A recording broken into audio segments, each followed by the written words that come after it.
UFC 316 hot takes, boys.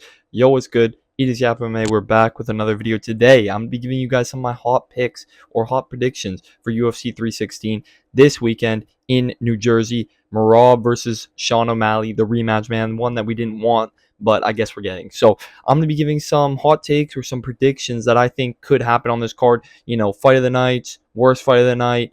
Some clinics that people are going to put on. We're going to get into it. We're going to get all into it. Before we go ahead and get into it, hit the like button, hit the subscribe button, and let's start it off, boys. Now, to start things off, boys, I know you see Kevin Holland, and you're like, what is this guy going to say? Is he going to say Kevin Holland gets flatlined? Is he going to say that Kevin Holland sells? Is he going to say that Kevin Holland talks about, what is it, 45, 47? What is the bullet? What is the caliber again, Kevin Holland? What is it? What is it, man? But no. This weekend, every single person, at least 99% of people, are choosing Vicente Luque to beat Kevin Holland. I was thinking about it. I was going into it. I was like, geez, Vicente Luque is a massive underdog against Kevin Holland. Kevin Holland is not trusted. He is not something somebody you can put your money on and be like, I believe in Kevin Holland. It's not something where there's any security at all, because this guy, we don't know what he's going to show up like. But there is something I do believe. And I do believe that this weekend, Kevin Holland will get a win. I do believe he's going to get a win. And I think he's going to get it in convincing fashion, honestly. So, early prediction, little bit of a hot take. I think Kevin Holland will finish Vicente Luque. Surprisingly, I think he'll surprisingly finish Vicente Luque. Everybody is picking Luque for the most part, or are seeing him as a potential betting option. I do think he is a solid betting option, but I think Kevin Holland might actually get a finish over Vicente Luque. His range is very tricky. His striking is still some of the best, especially at welterweight. His striking is way, way better than at 185. His frame suits welterweight. His striking and his power is still good at welterweight. And I think he will drop Vicente Luque, potentially finish him on the ground or let him back to his feet. I don't think he'll chase Luque to the ground. I think he'll let him back to the feet, look for that knockout shot, or just kind of break down Luque. I think Kevin Holland gets it done in round 1 or round 2, honestly. Early prediction, hot take, you might call it. Even though the odds don't suggest that it's a hot take, but the MMA community suggests it's a hot take. So I'm going Kevin Holland by knockout. By knockout early on in this fight, and a statement kind of win to be like, yo, I'm back, boys. I'm back at 170. I'm actually trying now. I don't just want to throw away my career. So we'll see what happens. But early hot take, boys. Early hot take. We move on, though, to the next one, where we got Juliana Pena versus Kayla Harrison as fight of the night. Fight of the night. Hear me out. Hear me out, man. Kayla Harrison is going to bring the dog out of Juliana Pena. I think Juliana Pena is going to have to bite down on the mouth guard, go kind of crazy, go kind of ballistic in this one. She's going to have to go for some shit. She's going to have to throw some crazy shots. She's going to have to go for a sub or something. And she's going to want to tire out Kayla Harrison. But I think these girls are actually going to slug it out. The fight between Pennington and Juliana Pena was not very good. Let's be honest. It was not very good. But I do think Pena has more dog in her than most of these girls at bantamweight, and I think she will match that level with Kayla Harrison. They're talking a lot of shit. The shit that they're talking, it's horrible. It's horrible trash talk, but it's kind of funny. And Juliana Pena is kind of smoking Kayla Harrison in the trash talk. So I'm interested in this fight. I'm more excited for this one than the main event. I was hating on this fight, but the trash talk and the potential for this fight actually ending in a finish, I think is going to lead this one to be a fight of the night. I'm going to pick this to be fight of the night, man. I think this has a high potential to be fight of the night. It's like one of those sleeper fights where you're low-key excited for it, and you're like, is it going to be good? Is it going to be bad? But this might actually be good, and I think it could end in a finish between the two. It could end with a sub from Juliana Pena. It could end with a sub by Kayla Harrison. It could also end in a TKO, ground and pound or something, and I could see it getting scrappy. I could see it getting very scrappy. The one thing that Juliana Pena has is she is low-key a dog. She doesn't have good technique. She doesn't have crazy power. She doesn't have crazy BJJ, but she's a dog, and she will dog it out. So I'm picking this one to be fight of the night, boys. Early prediction, early hot take, fight of the night, Juliana Pena versus Kayla Harrison. We move on to the next fight, which I think will be the opposite of fight of the night. Worst fight of the night will be Sergey Spivak versus Waldo Cortez Acosta. I think this fight is going to be boring. I have a very high suspicion this one's going to be boring. Waldo Cortez Acosta in his last one had a good fight against Ryan Spann, knocked him out.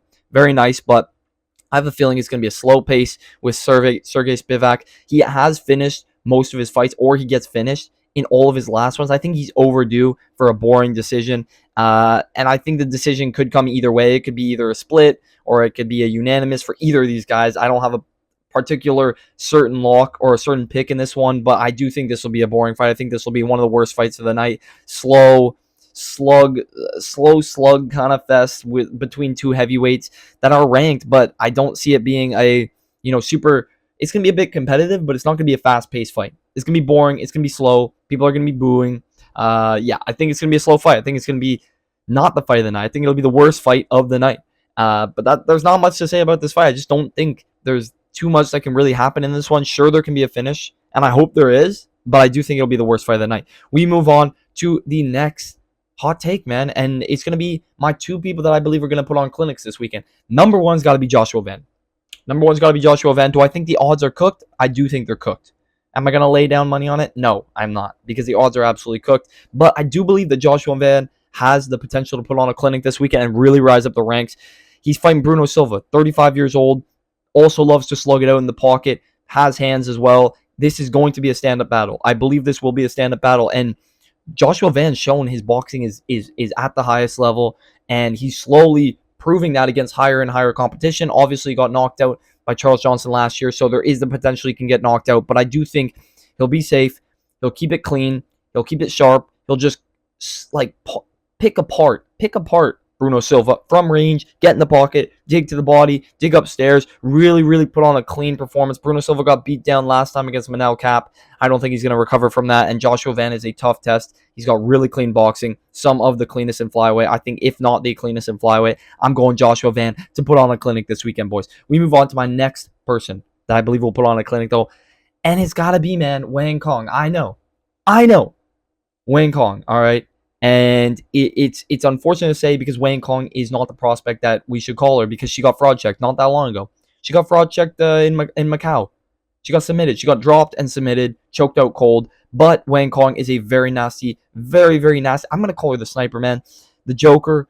She's got really dangerous striking, really clean striking for WMMA. Really clean striking. She obviously lost in Macau, but she bounced back, got a brutal beatdown over one of the Fighting Nerds girls, and now she's fighting another Brazilian who's on a bit of a decline, Ariana Da Silva or Lipski, and I think it's going to be a striking matchup, and Wang Kong is just going to do the same thing that she did again in her last one against, Bruna Brazil. She just pieced her up on the feet. Bruna did not have anything for her. Wang Kong striking is very solid. She struggles on the ground, but I don't think Ariana Da Silva will have anything for her. I don't think she'll have anything for her, so I'm going Wang Kong to put on a clinic this weekend.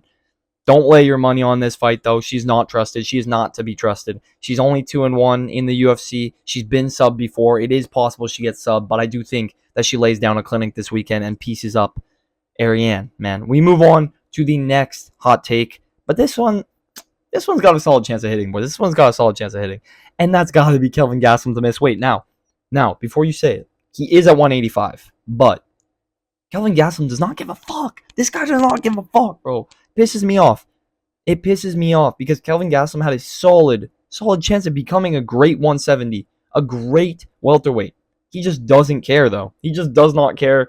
He's at 185, and he's fighting a big Joe Pyfer, which I think he'll lose this weekend. But I think there's a solid chance he misses weight. He's eaten multiple times before weigh-ins. He's literally done a challenge of, can I miss weight? He made a YouTube video, can I miss weight? And he missed weight. So big zero trust in Kelvin Gastelum making weight for UFC 316. I wouldn't be surprised if he missed it, even just by a few pounds. Wouldn't be surprised at all, but we'll see. Maybe Kelvin will show up in shape, in form. We'll get a good Kelvin Gastelum fight, but I doubt it. I highly doubt, man. We will move on, though, to the final hot take prediction of this card, and it might shock a couple of you, but we'll get into it. And that's Merab by knockout. I believe Merab is going to knock out Sean O'Malley. Crazy prediction. I know. It's a hot take prediction, though. He has only gotten one knockout in his past, I think, 15 fights, and it was against Marlon Moraes, where he beat him down on the ground with ground and pound, just tired him out so brutally, and just beat him down on the ground. Bad. Got the TKO, the stoppage, and I think he could do it against Sean O'Malley. I know he didn't do it in his last one, but he wasn't going for that finish. I recently saw an interview, and it was between his coach and him, and his coach was saying, you did great. You're doing great with everything. The only thing we're not doing is getting finishes. You need to finish this guy. Merab said, okay. I think Merab is going to look for a finish a bit more than his usual wrestling, esque type, and his type of just trying to tire you out, exhaust you, and get the decision. I think this time he might put a little bit more pressure on finding a finish on the ground. If he's on top of Sean O'Malley, raining down some better ground and pound, practicing his ground and pound, landing those big shots. I can see a Merab. I can see a Merab KO over Sean O'Malley. I know it's crazy. It's crazy to think. Realistically speaking, Merab will probably win by decision, but I think it's worth a shot. I think Merab might be able to pull off an upset in the KO. That's a big upset with the KO. I mean, nobody's expecting him to KO. Everybody's thinking KO side is going to be on Sean O'Malley. I think Merab has a potential if he's on the ground with him to find a finish. I don't think he knocks him out on the feet, but we saw him stun Umar Nurmagomedov, rocked him really bad, had him injured in moments. I think he could do it to Sean O'Malley.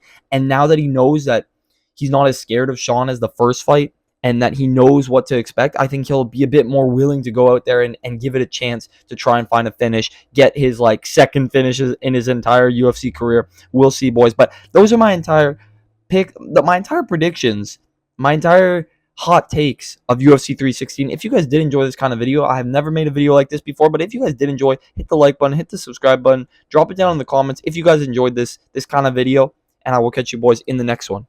See you.